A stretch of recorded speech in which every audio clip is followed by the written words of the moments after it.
அனைவருக்கும்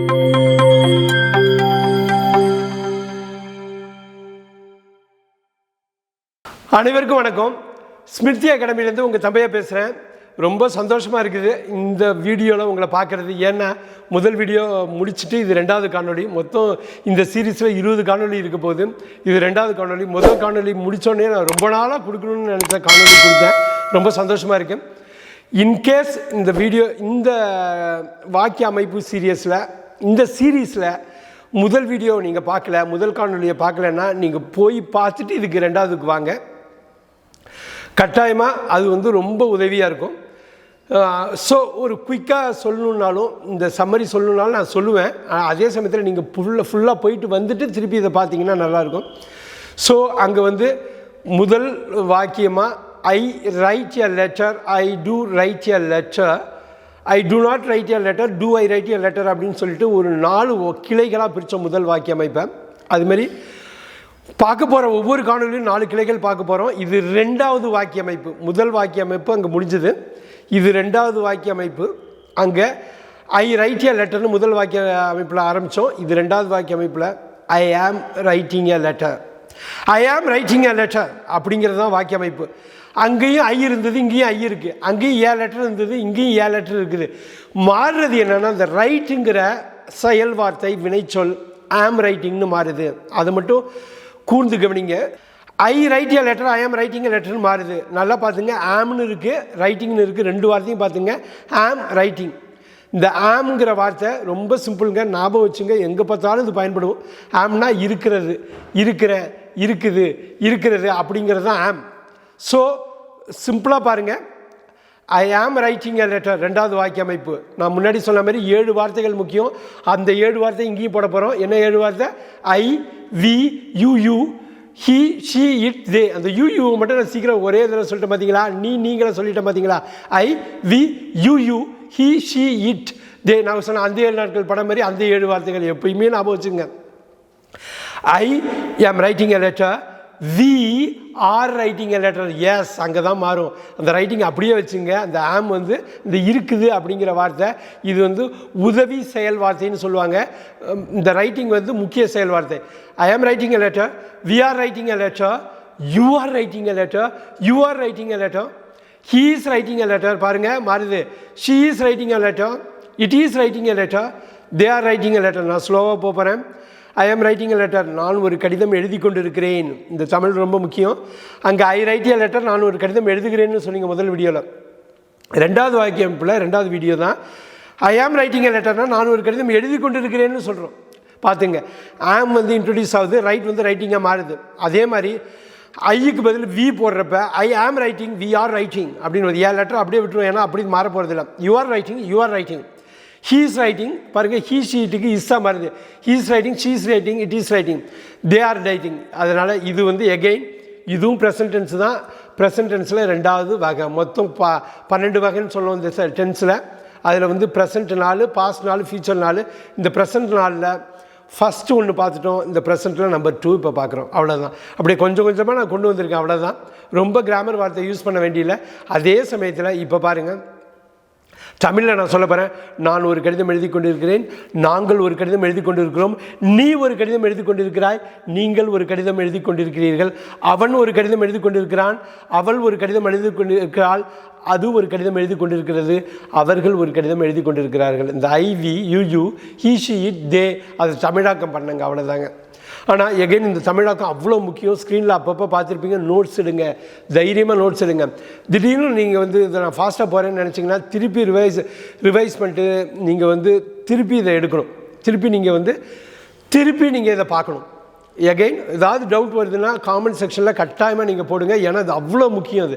இதுக்கு இந்த 20 வீடியோவுக்கு நீங்கள் எவ்வளோ டைம் வேணாலும் எடுத்துகிட்டு நீங்கள் பார்க்கலாம். ஸோ டெஃபினட்டாக நீங்கள் ஏதாவது ஒரு கொஸ்டின் வருதுன்னா காமெண்ட்ஸில் போடுங்க. நான் அதுக்கு கட்டாயமாக ஆன்சர் பண்ணுறேன். எகெயின் அடுத்த இந்த ரெண்டாவது வீடியோலையே இந்த ரெண்டாவது காணொலியில் அடுத்த இதுக்கு பார்த்துக்கு வருவோம். முன்னாடி போட்ட அதே பேட்டர்ன் தான்.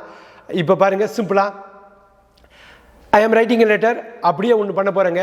அங்கே மாதிரி ஸ்பிளிட்டெல்லாம் இல்லை, அங்கே ஸ்பிளிட்டெல்லாம் பண்ணோம் பார்த்தீங்களா முதல் காணொலியில். இங்கே ஸ்பிளிட் வேணாம், ஏன்னு தெரியுங்களா, அந்த உதவி செயல்வார்த்தை பக்கத்துலேயே உட்காந்துருக்கு பாருங்கள். ஆம் இந்த பக்கத்துலேயே உட்காந்துருக்கு, அருமையாக பண்ணலாம். எப்படி கேள்வியாக மாற்றலாம், இந்த 7 வாக்கியங்களையும் கேள்வியாக மாற்ற போகிறேங்க. ஐ ஆம் ரைட்டிங் எ லெட்டர் வந்து கேள்வியாக மாற்றினா ஆமை முன்னாடி தூக்கி போடுங்க, ஐயப்போ உள்ளே தள்ளி விட்ருங்க. ஐ ஆம் ரைட்டிங் எ லெட்டர், நான் எழுதிட்டு இருக்கேனா, நான் கடிதம் எழுதிட்டு இருக்கேனா பாருங்கள். ஐ ஆம் ரைட்டிங் எ லெட்டர் கேள்வியை மாற்றிட்டோம் பார்த்தீங்களா. எதுவுமே மாற்றலாம், அந்த பொசிஷனை மட்டும் மாற்றிருக்கேன், வார்த்தைகள் எதையும் மாற்றலை. We are writing a letter, அந்த 7 வார்த்தைகளில் பாருங்கள். We are writing a letter பார்த்தீங்களா. We are writing a are we writing a letter, ஆரை மட்டும் வெளியிடுங்க, வி அப்படியே வச்சுங்க. அந்த முதன்மை செயல் வார்த்தை ரைட்டிங் உள்ளேயே இருக்கணும், உதவி செயல் வார்த்தை மட்டும் வெளில வருது பாருங்கள்.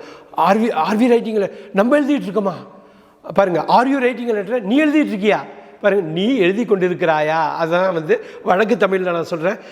நான் வடக்கு தமிழில் என்ன சொல்கிறேன், நீ எழுதிட்டு இருக்கியா. Are you writing a letter, நீங்கள் எழுதிட்டு இருக்கீங்களா. ஈஸி ரைட்டிங் லெட்டர் பாருங்கள், ஈஸை மட்டும் வெளில எடுக்கிறேன். ஈஸி ரைட்டிங் லெட்டர் அவள் எழுதிட்டு இருக்கானா. ஈஸி ரைட்டிங் லெட்டர் அவள் எழுதிட்டு இருக்காளா. ஈஸி ரைட்டிங் லெட்டர் அது எழுதிட்டு இருக்குதா. ஆர் தே ரைட்டிங் லெட்டர் அவங்க எழுதிட்டு இருக்காங்களா, அவர்கள் எழுதிட்டு இருக்காங்களா. அவ்வளோதாங்க, ரொம்ப சிம்பிளுங்க. ஸோ ஒவ்வொரு வாக்கிய அமைக்கிலையும் ஒரு 4 வகை பார்க்குறோம். ஸோ முதல் வகை வந்து ஐ ஆம் ரைட்டிங் சொல்லிட்டேன். ஆம் ஐ ரைட்டிங் 2வது வகை கொண்டு வந்து கேள்வியாக மாற்றினேன் பாருங்கள். இங்கே என்னென்ன பார்த்தோம், ஆம் ஈஸ் ஆர். இந்த இதில் வந்து கேள்வியாக மாற்றுறப்பையோ இல்லை இந்த 2வது வாக்கிய அமைப்பில் பக்காவாக இருந்த வார்த்தை am is are. Am is are, ஐக்கு ஆம், வீக்கு ஆறு, யூக்கு ஆறு, ஹீஷீட்டுக்கு இஸ், தேக்கு ஆறு. அப்போ ஆம் ஈஸ் ஆர் எல்லாமே இருக்கிறது அவ்வளோதாங்க. இங்கே பாருங்கள், நான் எழுதி கொண்டு இருக்கிறேன், அந்த இருக்கிறேன் தான் அங்கே ஆம். நீ எழுதி கொண்டு இருக்கிறாய், இந்த கிராய் தான் அங்கே வந்து ஆர், இருக்கிறாய் தான் அந்த ஆர். அவர்கள் எழுதி கொண்டு இருக்கிறார்கள், தே ஆர் ரைட்டிங், அங்கே ஆறு தான் அந்த இருக்கிறீர்கள் அப்படிங்கிறது தான். இது ரொம்ப சிம்பிளுங்க. இருக்கிறார்கள், இருக்குது அப்படிங்கிறது ஆமீஸ் சார். நிறைய பேருக்கு கேள்வி வருங்க, ஆமீஸ் சார் இதுக்குள்ளே இப்படி தாங்க வாக்கிய அமைப்பில் வருது. நீங்கள் இப்படியே புரிஞ்சுட்டு உள்ளே கொண்டு போங்க. 3வது வாய்க்கு வருவோமா. இந்த 2வது வாக்கிய அமைப்பில் 3வது வகை உங்களுக்கு தெரியும். 3வது வகை என்ன அப்படின்னா நாட்டை சேர்ப்போம், அவ்வளோதாங்க. பாருங்கள், நான் 3வது வகையில் ஐ am not writing a letter, நான் எழுதிட்டு இருக்கல. ஐ am not writing a letter, அந்த ஆமுக்கும் ரைட்டிங்க்கு நடுவில் நாட்டை போடுறோம். We are not writing a letter, நாங்கள் எழுதிட்டு இருக்கல. You are not writing a letter, நீ எழுதிட்டு இல்லை. You are not writing a letter, நீங்கள் எழுதிட்டு இல்லை. He is not writing a letter, அவன் எழுதிட்டு இல்லை. She is not writing a letter, அவன் எழுதிட்டு இல்லை. இட் இஸ் நாட் ரைட்டிங் இல்லை, அது எழுதிட்டு இல்லை. அது எழுதி கொண்டிருக்கவில்லை. அதை வந்து கொச்சை தமிழில், வடக்கு தமிழில், நான் பேசும் தமிழில் சொல்கிறேன். அவங்க எழுதிட்டு இல்லை, அவர்கள் எழுதி கொண்டிருக்கவில்லை. They are not writing. Wow, 3 வகை தாங்க. ஏங்க 4வது வகை இல்லை, ஏன் இல்லையா. அங்கே பாருங்கள், ஐ ரைட் ஏ லெட்டர்னு முதல் காணொலியில் பார்த்துட்டு ஐ டூ ரைட் ஏ லெட்டர்னு பிரிச்சுங்க. ஏன் தெரியுங்களா, உதவி செயல்வார்த்தை உள்ளே ஒளிஞ்சிக்கிட்டு இருந்தது. ரைட்டை வந்து டூ ப்ளஸ் ரைட்டுன்னு பிரிச்சுங்க. இங்கே பிரிக்க வேண்டிய அவசியம் இல்லை. ஏன் ஐ ஆம் ரைட்டிங்னு இருக்குது, உதவி செயல்வார்த்தை வெளியில் நிற்கிது. ஆம் நீங்கள் பிரிக்க வேண்டியதில்லை. அந்த உதவி செயல்வார்த்தைக்கும் முதன்மை செயல்வார்த்தைக்கும் நடுவில் நாட்டை போடுறீங்க, முடிஞ்சு போச்சு. அங்கே வந்து ஐ டூ நாட் ரைட் ஏ லெட்டர்னு டூவை வெளியில் எடுத்து வெளியில் நம்ம கண்ணுக்கு காமிச்சு வெளில கொண்டு வந்தீங்க. இங்கே கண்ணில் ஆல்ரெடி இருக்குது, இங்கே வாக்கியத்தில் இருக்குது. ஸோ எப்படி சொல்ல முடியும், I am writing, we are writing, you are writing, you are writing, is writing, she is writing, it is writing, they are writing. அப்போ அந்த 4வது வகை இல்லைங்களா. அப்பாடா, ஒரு வகை குறைச்சலாக இருக்குது. நான் 2 காணொலி இப்போ பார்த்துருக்கீங்க. 2 காணொலியில் 2 வாக்கிய அமைப்பு பார்த்துருக்கீங்க. முதல் வாக்கிய அமைப்பில் 4 வகை பார்த்தீங்க. ஏது 4வது வகை வந்து அந்த டூவை பிரித்ததுனால. பிரிக்கிறது அவ்வளோ முக்கியம். இங்கே பிரிக்க வேண்டிய அவசியம் இல்லை. ஏன்னா இந்த டூன்னு அங்கே இருக்கிறதுக்கு உதவி செயல்வார்த்தை இங்கே வெளியிலே நீட்டிட்டு நிற்கிது. அது வெளியில் அது ஆல்ரெடி வந்துருச்சு. அப்போ ஐ ஆம் ரைட்டிங் எ லெட்டர்னு கொண்டு வந்துட்டோம். ஸோ இதில் வந்து உங்களுக்கு நல்லா புரிஞ்சுருக்குன்னு நினைக்கிறேன். இங்கே எந்த மாதிரி எதை நோக்கி போகிறோன்னு உங்களுக்கு புரிஞ்சுட்டு இருக்குன்னு நினைக்கிறேன். ரைட், WRIT, ரைட் எழுதுறது அப்படிங்கிற ஒரு செயல் வார்த்தையை வச்சு ஐ லெட்டர் அப்படிங்கிற ஒரு ஆப்ஜெக்டை வச்சு அப்படியே கொண்டு போகிறாங்க. இது 2வது காணொலி ரொம்ப முக்கியம். நான் திருப்பி சொல்கிறேன், உங்களுக்கு ஏதாவது கொஷின்ஸ் இந்த 2 காணொலியில் இருக்குன்னா இந்த 2வது காணொலியிலே நீங்கள் போடுங்க. இது மாதிரி எனக்கு முதல் காணொலிலாம் வாக்கிய அமைப்புக்குன்னே 20 காணொலி இருக்குது. ரைட், இது 2வது காணொலி. எனக்கு இந்த இடத்துல கஷ்டம் இருக்குன்னா கட்டாயமாக நான் சொல்கிறேன். எனக்கு திடீர்னு சொல்லுங்கள், ஏன்னா I we you he she it they சொல்கிறீங்க, ரமேஷ்ன்னு இருக்குது என்னன்னு சொல்லுங்கள் அப்படின்னாக்கா, ரமேஷ் வந்து யாருங்க, ஹீங்க, அவன் இல்லைங்களா. Ramesh is not writing a letter, Ramesh is writing a letter, அவ்வளோதாங்க. Is Ramesh writing a letter, Ramesh எழுதிட்டு இருக்கானா. இப்போ பாருங்கள், ரமேஷ் எழுதி கொண்டு இருக்கிறான், ரமேஷ் எழுதிட்டு இருக்கானா, ரமேஷ் எழுதி கொண்டு இருக்கவில்லை. எவ்வளோ அழகாக வருது பார்த்தீங்களா. அப்போ பாருங்கள், இன்னொரு பொண்ணு பத்மா அப்படின்னு ஒரு பேர் வச்சுங்க. ஸோ பத்மா போட்டால் ஷீக்கு பதில் பத்மா வரப்போகுது. அப்போ Padma is not writing a letter, Padma is writing a letter, is Padma writing a letter. அவ்வளோதாங்க, ரொம்ப சிம்பிளுங்க. அந்த 7 வார்த்தைகளை வச்சு நிறைய பண்ணுவோம்.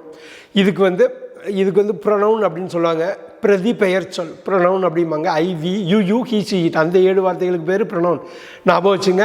உங்களுக்கு என்னைக்கு வந்தாலும் ஒரு வாக்கியத்தை ஆரம்பிக்க முடியல அப்படின்னு ஒரு மனசில் தோணுதுன்னு வச்சு, ஐயோ எப்படி ஆரம்பிக்கிறது இந்த வாக்கியத்தை அப்படின்னு தோணுதுன்னு வச்சுங்களேன். ஒன்றும் இல்லை, இந்த 7 வார்த்தையில் ஒரு வார்த்தையை நினச்சிங்க. அந்த 7 வார்த்தையில் ஒரு வார்த்தையை பிக் பண்ணுங்கள், பிக் பண்ணி வாக்கியத்தை ஆரம்பிங்க. அப்படி தான் வாக்கியத்தை ஆரம்பிக்கணும். அந்த 7 வார்த்தைகளோட பவர் உங்களுக்கு தெரியும்னு நினைக்கிறேன். நம்ம இந்த 2வது வாக்கிய அமைப்புக்கு இன்னொரு உதாரணம் சொல்ல போகிறோம். ஏன்னா ரைட்னே சொல்லிகிட்டே வரேன், முதல் காணொலியும் சரி 2வது காணொலியிலையும். இதில் என்னென்னா, இந்த காணொலியை முடிக்கிறதுக்கு முன்னாடி சொல்கிறேன், ரைட்டுங்கிறது ஒரு உதாரணத்துக்கு தான் நான் சொன்னேன். வந்து ரைட் அப்படிங்கிற ஒரு உதாரணம், இந்த ஒரு உதாரணமான செயல் வார்த்தை, வேர்ப் இல்லைன்னா வினை சொல்லு. நான் வந்து 100 வேர்ப்ஸ் முக்கியமாக நம்ம அடிக்கடி யூஸ் பண்ணுற வேர்ப்ஸை பார்த்துருக்கோம். அது 100 வேர்ப்ஸையுமே நீங்கள் இதில் போடலாம்.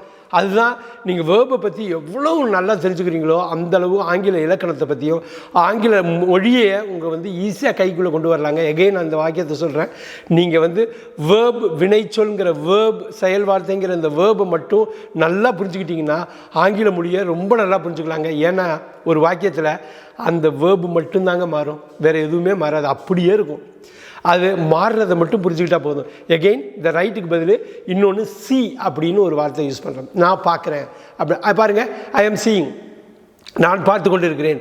இந்த அங்கே லெட்டருக்கு பதில் மூவி கூட அங்கே போட்டுக்கலாம், ஏதாவது ஒன்று பார்த்துக்கலாம். இப்போ பாருங்கள், I am seeing a movie, நான் ஒரு படம் பார்த்துட்ருக்கேன். We are seeing a movie, நாங்கள் ஒரு படம் பார்த்துட்ருக்கோம். You are seeing a movie, நீ ஒரு படம் பார்த்துட்ருக்கேன். You are seeing a movie, நீங்கள் ஒரு படம் பார்த்துட்ருக்கீங்க. ஹீ சீயிங் எ மூவி, அவன் ஒரு படம் பார்த்துட்ருக்கான். ஷீ சீயிங் எ மூவி, அவன் ஒரு படம் பார்த்துட்ருக்கான். It is seeing a movie, அது ஒரு படம் பார்த்துட்ருக்கு. They are seeing a movie, அவர்கள் ஒரு படம் பார்த்துட்ருக்காங்க.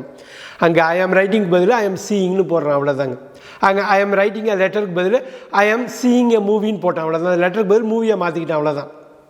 எகெயின் உண்மையான மாற்றம் வந்து எங்கே நடக்குதுன்னா, இந்த வேர்புன்னு சொன்னேன் இல்லைங்களா, main verb, right, main verb அப்படியே இருக்குது அந்த வாக்கிய அமைப்பில். சப்போர்ட்டிங் வேர்ப் அப்படின்னு உதவி செயல் வார்த்தைன்னு சொன்ன இல்லைங்களா, சப்போர்ட்டிங் இந்த ஆம் ஈஸ் ஆர், அங்கே தான் உங்களுக்கு நிறைய கன்ஃபியூஷன் வரும். அதுக்காக தான் இன்னொரு எக்ஸாம்பிள் கொடுத்தது. எகெயின் அந்த 7 வார்த்தைகளை என்றைக்கும் மறக்காதீங்க. I I, we we, you you, you you, he he, she she, it it, they they, அவ்வளோதாங்க. நான், நாங்கள், நீ, நீங்கள், அவன், அவள், அது, அவர்கள், அவ்வளவுதாங்க. ஐ நான், வி நாங்கள், யூ நீ, யூ நீங்கள், ஹி அவன், ஷி அவள், இட் அது, தே அவர்கள். இதுதாங்க. இது ரொம்ப ஞாபகம் வச்சுங்க. எகெயின் அண்ட் எகெயின் சொல்கிறேன், உங்கள் 20 இந்த சென்டென்ஸ் வாக்கிய அமைப்பு 20 வீடியோலையும் இதை நீங்கள் கொண்டு வர போகிறீங்க. திருப்பி இதை பார்க்க போகிறீங்க. எனக்கு தெரிஞ்சு இந்த 20 வீடியோவை ஒரு 10 வாட்டி 15 வாட்டி நீங்களே பாருங்கள். உங்களால் கட்டாயமாக இது புரிஞ்சுக்க முடியும். என்ன தெரியுங்களா, என்னோடய அனுபவத்தில் ஒரு புக்கை படிப்பேன், ஒரு வாட்டி படித்தேன்னு வச்சுங்களேன், ஓரளவு புரியும், என்னடா சுமாராக இருக்குது அப்படின்னு தோணும். நான் 2வது வாட்டி அதை படிக்கிறப்ப தான் அது எவ்வளோ பெரிய கிளாஸுக்கு, எவ்வளோ பெரிய காவியம். ஒரு 4 வாட்டி 5 வாட்டி படித்ததுக்கப்புறம் பெஸ்ட்டு செல்லர்ஸ் எல்லாமே நான் 4 வாட்டி 5 வாட்டி படிப்பேன். அப்போ தான் எனக்கு வந்து ஃபுல்லாக புரியும். அதேமாரி தான் எனக்கு இலக்கணம் ஒரு கஷ்டமான விஷயந்தான். ஆனால் மொதல் வாட்டி தான் அப்படி தெரியுங்க. 2வது வாட்டி 3வது வாட்டி விடாதீங்க. இந்த வீடியோ வந்து 20 வீடியோ 10 வாட்டி 15 வாட்டி பாருங்கள். நான் சொன்ன அந்த 7 வார்த்தைகள் என்ன மாரியே நீங்கள் மிமிக் பண்ணுவீங்க, மிமிக்ரியே இந்த மாதிரி நீங்கள் பண்ணுவீங்க. அந்த அளவு நீங்கள் ரிவைஸ் பண்ணிட்டீங்கன்னா, அவ்வளோ கூர்ந்து கவனிச்சிங்கன்னாக்கா வந்துடும். Again revision is the mother of all skills. நீங்கள் திருப்பி நீங்கள் படிக்கிறது தான் திறமைகளை விட எல்லா திறமைகளும் தாய் திறமை. ஸோ சில பேர் ரொம்ப நல்லா பண்ணுவாங்க, காரணம் என்ன தெரியுங்களா, ரிவைஸ் பண்ணுவாங்க. நீங்கள் ரிவைஸ் பண்ணுவீங்கன்னு நம்புகிறேன். எல்லா வீடியோவும் திருப்பி பார்ப்பீங்கன்னு நம்புவேன். குறிப்பாக ஆர்டர் படி பார்த்துருங்க, 1லேருந்து 20 வரையிலும். கிட்டத்தட்ட இந்த 2வது காணொலியோட இறுதிக்கு வந்துட்டோம். இந்த இறுதியில் எகெயின் ஃபஸ்ட்டு 2 காணொலி பார்த்துட்டு தான் நீங்கள் அடுத்து நான் போட போகிறேன் 3வது காணொலியை நீங்கள் பார்க்கணும். இந்த 2 காணொலியை பார்த்துட்டு நீங்கள் பார்க்குறப்ப இதோட தொடர்ச்சி உங்களுக்கு புரியும். நிறைய விஷயம் பார்த்துட்டோம். டூ பார்த்துருக்கோம், டஸ் பார்த்துருக்கோம், டூ பார்த்துருக்கோம், டஸ் பார்த்துருக்கோம், ஆம் பார்த்துருக்கோம், ஈஸ் பார்த்துருக்கோம், ஆர் பார்த்துருக்கோம். உங்களுக்கு நிறைய டவுட்ஸு இந்த 2 காணொலியிலே தீர்ந்துருக்குன்னு நினைக்கிறேன். இன்னும் நிறையா பார்க்க போகிறோம். நான் சொன்ன மாதிரி இது 20 பார்ட் உள்ள சீரியஸை அடுத்த 18 பார்ட் இருக்கு. 3வது காணொலியில் நாம் சந்திப்போம்.